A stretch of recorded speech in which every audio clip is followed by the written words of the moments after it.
Right, we're going to go back to Brownings a little bit. As people can see, we've done a few Berettas, we've done some other stuff, but the Brownings is what I'm going to try and focus on mainly. What I've managed to get my hands on today is a very early Browning B25. Now, when you look up the history on the Browning B25s, there's a lot to learn, and you've got to take it on a gun by gun basis. Now, I've borrowed this gun. I haven't borrowed this gun. I've bought this gun from my gunsmith, who I've used a couple of his guns. But what we've got here is Browning B25, although it's not marked Browning B25. It's just marked Fabric National, FN, several different places, and it just says Browning's patent. What I'll do in a minute, I'll get Paul to come over and talk a little bit about it. Now, I've tried to do my own research on this particular gun. This is a 4-digit serial number, and it's quite a low 4-digit serial number. As I said to you, the design of the gun was done by John Moses Browning. It was finished off by Val, his son, and the general consensus is that the guns came to the market in about 1931. Of course, there was probably only about 6-7 years before the outbreak of the Second World War, and Browning misplaced, lost, destroyed. There was a hell of a lot going on in Europe, not just recording guns. So I've had a look on Browning's website, and what they will tell you if they look on their website is anything pre-1930, 1940-ish, after the Second World War, is a best guess, at best, basically. That means they've got no records for it. So I've had a good discussion with several people about this gun, and we've decided on that it's probably a late 1931 or an early 1932 gun. When I am talking about the markings that are on the guns, as I've said, B1s, B2s, A1s, stuff like this. We'll bring the camera over, Paul, and we'll start showing. So this gun is a plain black action Browning B25. It's not marked anywhere on it to say that it's an A1. You just have to, on experience, look and see that it is a plain standard gun. Now, what I can show with a few of these things, sorry Paul, can you come down to the trigger guard here? So you can see that the stock has been on and off a couple of times. This screw's been graunched. This screw here hasn't quite gone back in the right place. It doesn't have to be in pristine condition to be rare. It doesn't have to have beautiful engraving on it. It doesn't have to have beautiful wood on it to be rare. The gun itself can be rare. So now, Paul, from some of the other videos, I would very much like you to try and zoom in on this as much as we can. I'll hold the gun as still as I can. Yeah. So, focus. Does that say made in Belgium? Yeah. It doesn't say by, it just says made in Belgium, Browning's patent, doesn't it? Made in Belgium. Let's zoom out a little bit because we've got the wobble. Right. Trying to pick up the engraving, but it's not. It's a little bit indistinct, Paul, because I dare say this gun's been re-blacked once or twice in its life. Right. Yeah, I'll get the light. Is that any better? Yep. Browning patent. And there's 2 numbers there. That's it. Oh, we're there. There we go. Yeah, number. When you look it up on the internet, which I'm not going to do because I'm not 100% interested in the patents, but one will be the patent for the action, one will be the patent for the ejectors. Also, while we're there, Paul, can you see that that's got a slight step rib to it? Yep. So people feel that step rib is a new design. This gun, as I've said, 1931, 1932, been around a long time, step ribs. Been around a while. So I'll open the gun up. Now, also, Paul, can you see on the front of the forend, just here? Yeah. On the front of the forend, we've got a steel piece on the front of the forend itself. Yeah. I don't quite know why that's there, but can you see there's a screw in the middle? Yeah. So what that screw does, Paul, if you come out a little bit, that screw comes from here. Now I have taken the fore end off, I've taken this screw out. This screw goes from the front of the fore end here down to about here. With the pre or the post 1960s guns, they've got a little cross pin that goes through here. Right. And with the later ones, they moved that screw from on the side here, which you can see with a little pin. It's very, very recognisable. To the slightly later models, they put the screw underneath the fore end. So there's just one of the reasons why it's a little bit more unusual, because we've got this plate at the front of the fore end. Yep. As with the other gun that I showed you, Paul, the gun's marked. So can you see this serial number here? It's a bit indistinct because it's worn a little bit. So we've got a serial number stamped here. There's a serial number stamped underneath the fore end. There's a serial number stamped on the barrels. There's a serial number stamped on the stock and on the action. Yep. Now, I'll show, flip around that way. I will show people the serial number underneath the top lever there. Yep. Quite clearly, there was a lot of guns that came before this, Paul. When you look up at Browning's records, they've made 290,000, 300,000 Browning B25s in total. That's quite a low serial number. Yeah. Now, it's all about the markings, Paul. With this one, we have got FN, Fabrica Nacional, on it. The gun is not marked on it anywhere to say it's a Browning B25.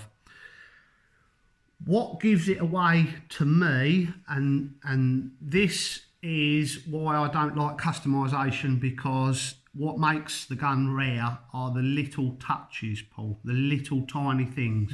Let me turn it round and show you how I know it's a Browning superposed. Browning superposed, That's basically. And that is a very, very early design because it's two barrels. Can you see? Yep. So we've got Browning at the top and then superposed at the bottom. That's it. Does that sound about, that Yep, look about that's right? it. Also, Paul, that's on it'll be a buffalo horn, basically. That'll be a buffalo horn recoil pad. So there's just a few of the little things about this gun, Paul, that are unusual. Now, when you look, this has got double triggers. One of the developments that Val Browning made is he converted the gun from double trigger to single trigger. That was done after the guys went back to work in about 1946 or 48, something like that. With Browning, Paul, they can't tell with the records themselves. I would like this all to be written in a book. Unfortunately, it won't. It's not. Hopefully one day somebody will do the research and write it all in a book. Now, as you can tell, the wood is a little bit plainer. Yep. But with this wood, it still is quite a good quality piece of wood for the age of the gun. It's had a lot of wear. The checkering has disappeared off of it. This has not been rubbed back by an amateur gunsmith. That's been rubbed back by general wear and tear by hands, basically. That has been loved by one individual. It's been loved by one individual, and it's been shot very, very hard. And it's all over it, Paul. The wear. Let me just, you see it. Yep. Now, when you listen, hopefully it will come out well on the camera. Quite worn, basically. Also, you'll see the top levers starting to come back on itself, going over to the left. Yep. When it was fairly new, it would have been probably somewhere here, not quite there. Would have been about here. Yep. And it's where it's worn, basically. So one of the other things that we've got on it, Paul, is we've got the Belgium Marks here, and let's see if I can turn it sideways. That's it. Yep. And what does it say? Did have it, and then it's gone again. Was it Fabric National? D'Armes, is that? D'Armes, yeah, something like that. Herstal. Yeah, they changed their name several times in their lifetime. Like big business, to be honest with you, Paul. They're one name for 20, 30 years, then they're another name. And as I say, it's the silly little things that you must be looking at. So if we look at this top rib, Paul, this has been it's not machine turned, it's got a particular process, but it's been rolled on. Yeah. To show you the quality that we were dealing with, can you see the border lines either side of the rib itself? The pattern finishes and then there's a little line. Yeah. Can you see it? Yeah.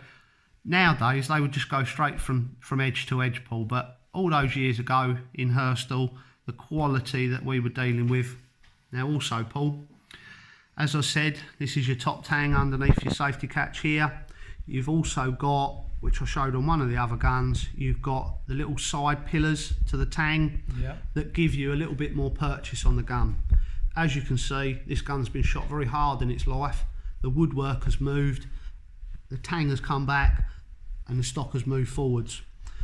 Also, to show you the quality, even though this was a grade 1 gun, this was the lowest you could get. there wouldn't be anything lower.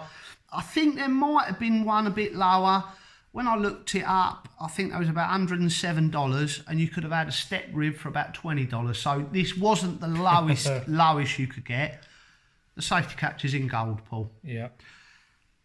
Single safety, non-auto safety. Safety catch very much like a side-by-side, basically, but done in gold. Now, one of the other things I'll show, I'll take the barrels off. And this is something that's been omitted from the later guns, Paul. I'll take that off now, I can remember. With the very, very early guns, you've got a 2-piece ejector. This ejector system that's on the Browning B25s, you can see about 3 different styles of ejector. That's just on Browning B25s. Before you start looking at Winchester 101s, Paul, before you start looking at Marukus, these ejector mechanisms, there's about 3 different sites. You can look at Nikos, they're different again. So what they've done with the more modern ones is, instead of having a catcher screw here, which catches the front part of the ejector that the rim of the cartridge sits on, and then the slide here, hit it into it, what they've done is they've put a cutout underneath, and this piece are joined together. They can rock backwards and forwards, and then there's a little screw hole here that people can take the ejectors out of. Easily done, mate. Yep. Got to know what you're doing, but it's easily done. So inside here is the screw to take the ejector out. Also, one of the things that's more unusual on this, Paul, if you look at the bite, so underneath where the barrels are is what you call the bite. On the more modern B25s and on the Japanese Marukus, stuff like that, that will be a straight cutout, basically. Right. But can you see that the cutout wraps around the bottom barrel, sort of comes up the side here ever so slightly? Yeah, ever so, ever so slightly. Well, if we look at the bite or the wedge inside there, can you see that that's cut out to the same shape, basically? The reason that they do that, Paul, is to give it a little bit more purchase, a little bit more surface area. Also, what we must remember is the metallurgy, the metal technology, 1932, wasn't quite what it is today. A little bit softer. So, this gun is extremely unusual, it's extremely old, and what it wants is it wants a full renovation. As I said with some of the other videos, it's not cost effective, to be honest with you. I bought this for our personal collection because you can look at a lot of Brownings and you won't see one quite as old as this. Also, what I said with some of the other videos, Paul, don't knock it, Tim. I don't suppose that's the only knock this gun's ever seen. As I said with some of the other videos, Paul, Browning mark the barrels. That is a trademark across the board. They do on 95% of their guns. Yeah.